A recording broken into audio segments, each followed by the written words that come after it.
I've been looking forward to driving this car for quite some time. This is the all-new Honda Civic Type R, the FK8 Type R, based on the 10th generation Civic and the successor to the rather excellent FK2 Civic Type R. What's new? Well, there are changes to the engine, changes to the gearbox, changes to the suspension, the tyres, the steering, as well as the fact that this is an entirely new platform. It's a completely new generation of Civic. Let's start with the basics first of all, and as you can see, it's based on the 10th generation Civic, and it makes absolutely no apologies at all for what it is. It looks fairly crazy. And what I like is the fact that every single piece of aerodynamic work you see on the outside of the car is there for a reason. There's nothing there that's just for show. And while I'm not its biggest fan yet, it is growing on me definitely, but I'm not its biggest fan, I do like the fact, and I can appreciate the fact that everything is there for a reason. Take the exhaust as an example. There are 3 pipes, and at first when I saw that Geneva Motor Show I thought, oh dear, that looks fairly terrible. Why would you need 3 exhausts? Why not 2 or why not 4 like the old Type R? But actually they are there for a reason. At high revs, all 3 pipes are working, but the central pipe creates an area of negative pressure, and it kind of sucks in some of the noise and some of the sounds that you'd get, kind of the booming noise that you get with cars like this, hot hatch cars like this with big turbocharged engines. So at low revs, all 3 pipes, they're throwing everything out as fast as they can. But at high revs, you start to get rid of and lose some of that booming noise that perhaps you would have got in the old car. So actually, 3 pipes on the face of it looks quite silly, but they are all there for a reason. Inside, well, it's standard 10th gen Civic really, apart from the fact you've got a different gear lever, slightly different steering wheel. There's just more Type R goodness. Take the seats for example. Together they're 10% lighter than they used to be. Might sound like a small change, but every little bit of weight that they can shed and lose does make a difference. And they've been given more bolstering as well. I don't know whether anyone ever got in an FK2 before and thought, oh, I know what they need, more bolstering, but they have got more bolstering, and you're really not going anywhere in these seats. How does it drive? Well, it's got a 2-litre 4-cylinder turbocharged VTEC engine with 320 PS, so that's about 316 brake horsepower, and 295 foot-pounds of torque. 0 to 60 takes 5.7 seconds, and the top speed is 169 miles an hour. So it is rather rapid. The power delivery is just savage actually. In first and second gear, even in the dry, the wheels, if you go over a bump or something, they start to lose traction. There's so much power and torque. You've just got to have flat surface, dry road to get the most out of it. But as well, there's so much low down torque, even in 6th gear. It's the same with the old car. There's so much low down torque. 6th gear, you just put your foot down and the speed builds and builds, and the turbo starts to wake up more and more and more, and then you find yourself very, very far away from where you were. It's quite addictive actually. It's one of those cars where you drive and you think, I could get into quite a lot of trouble if I wasn't careful and didn't kind of hold back with my right foot.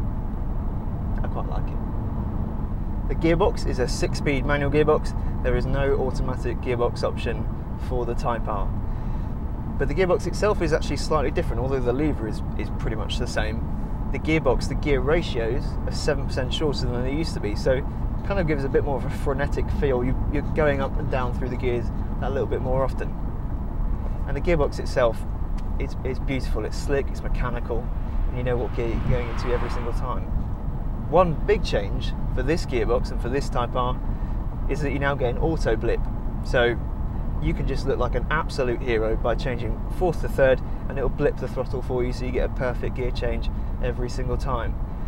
You can turn it off, and personally, although I know the car will do it much better than I could, I quite like the idea of turning it off and doing it myself, but it's good that it's there. The brakes, they're from Brembo and they are very, very strong.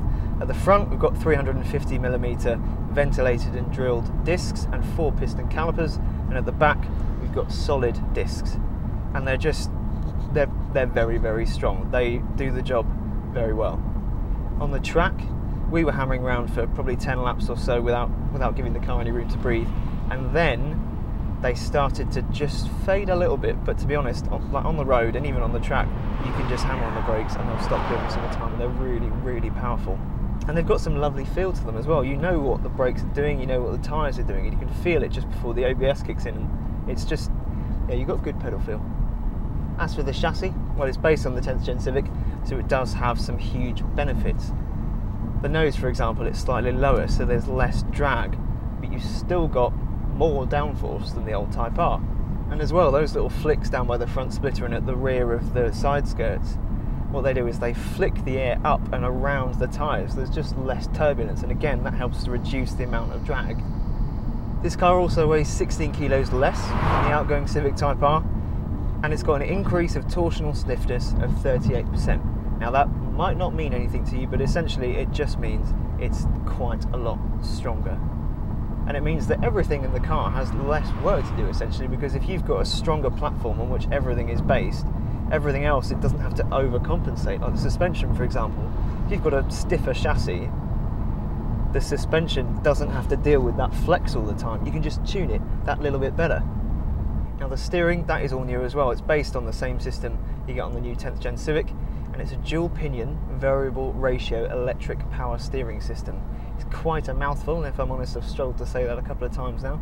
But essentially what it means is, as you turn the wheel, proportionally you get more and more angle at the front wheels. I'm probably not doing a very good job at explaining it, but essentially what it means is you don't have to take your hands off the wheel as much as you would in the old car. In a hairpin, for example, you can keep your hands 9 and 3 all the time, and you don't have to shuffle or move them about and do anything like that.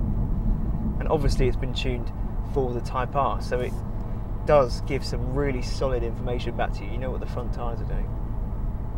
As for grip, there is lots and lots of it. These tyres are monsters, and you can just point and go wherever you want. On the track earlier as well, I think we were starting to push the tyres a bit too hard. I get the feeling these tyres have been used a couple of times because we were starting to get a little bit of understeer, but we were pounding and pounding around this track, and the nose just points, and there's just loads of grip. And as well, you can feel both the front and the rear axle just start to move around. It's got a personality to it, and something that you feel like you've got to get on top of to get the most out of it. It's not just an all-wheel drive monster where you can just bury your foot at any point and just mash the throttle and you'll get a good lap time, because you won't.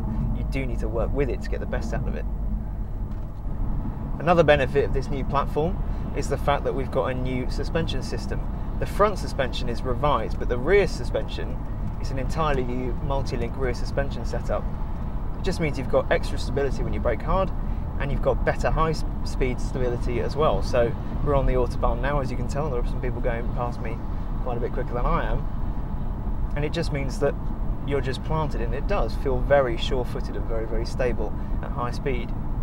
The only thing I'm not entirely certain of is the fact that the bonnet appears to be bobbing around. I don't know whether that's just because this is a pre-production car, or whether the bonnet at 130 miles an hour, 140 miles an hour does just bob around on its own, but it's slightly disconcerting.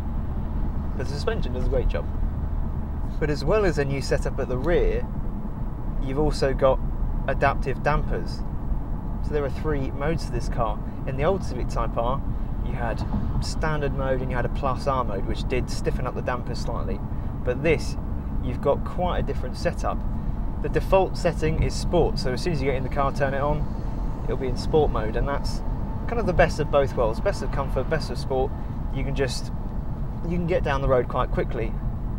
Then below that, you've got comfort, and that really does make a difference. I think that's probably one of the things that a lot of drivers, if you're going from the FK8 to this, for example, you'll be able to feel that you can just get down the road and it's very, very comfortable, very compliant. It soaks up the bumps in the road really, really well. And then above that, at the top of the tree, you've got plus R, and as well as changing, the throttle map, the way the traction control intervenes and things like that, it puts the dampers in maximum attack mode. It's almost so stiff that if you're on a bumpy road and you're trying to get the most out of the car, you almost don't want it on, because then it'll be bobbing you around too much. But on flat roads and racetracks, it really tightens everything up. And then there's the diff. The limited slip differential at the front is such an impressive piece of kit. It really, really is. I mean, 300 horsepower, 316 brake horsepower in a front-wheel drive car, that just couldn't happen a few years ago. It just wouldn't have been possible. Whereas now, today, this car it just works. I think that's you don't have to think. Although you've still got to manage the power. Of course, you do a little bit, but you don't have to think about the way that the tyres are going to scrub away. You're going to get horrendous understeer, or torque steer. There's hardly any torque steer at all, and it's all down to the diff. What to make of the new Type R then? In a word, it's brilliant. I don't know what else to say really. I feel like it takes the best of the FK2 and just uses the benefits of the 10th generation Civic chassis and platform to just elevate it even higher than it was before. Of course I need to drive it in the UK. I think that's where we'll get a real flavour for how it handles, you know, British bumpy roads, the crappy roads that we have to deal with in places. But on this first drive and this first few hours, this first day of getting to know it, it's really, really impressive.